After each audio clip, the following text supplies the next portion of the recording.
Quand j'ai fumé la première fois, j'ai senti comme si ma tête se soulevait et plus rien. Plus de lourdeur de corps, plus rien. Je sentais plus rien, comme si je flottais. C'est entre guillemets un trou. Prise au piège du PTC, 3 lettres pour pète ton crâne. Fragilisée par le harcèlement et mal dans sa peau, Jessie consomme dès la 6e du cannabis avant de découvrir le PTC à 17 ans, 100 fois plus puissant. Les premières fois, je dis non. Puis après, arrivé un moment, je dis oui. Moi, j'ai pris une bouffée, je suis parti un peu dans un bad trip. Pendant facile 1 heure, ouais, j'étais ailleurs. L'addiction s'installe, Jessie fume de plus en plus pour obtenir les effets psychotropes au détriment de sa santé. Je commençais à avoir des vomissements de mousse tous les matins. Toute la nuit, je me réveillais toutes les 45 minutes, 1 heure. Si je fumais pas, je vomissais.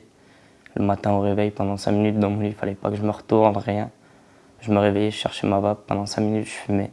Si je fumais pas, je vomissais. Et même en fumant, ça m'arrivait de vomir. Mais l'hospitalisation d'un ami victime de cette drogue provoque chez Jessie le déclic pour tout arrêter. Je me regardais même limite pas dans le miroir, parce que je ressemblais à un zombie physiquement. Mentalement, on a l'impression d'être bien, mais en fait, on tourne au ralenti complet. Et puis quand je fumais, j'avais l'impression de flotter, je sentais plus rien. Quand j'ai arrêté, je me suis touché la peau. Je me suis dit, waouh, ça c'est texture la peau. Pendant 1 an, j'avais complètement tout oublié. Ça m'avait modifié tous les sens.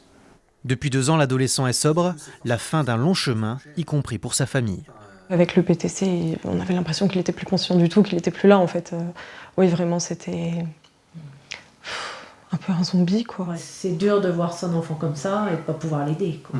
Je suis très fière de lui, je trouve qu'il a une force incroyable et un mental d'acier, vraiment. Un parcours que Jessie veut aujourd'hui partager dans les écoles et sur les réseaux sociaux pour sensibiliser les plus jeunes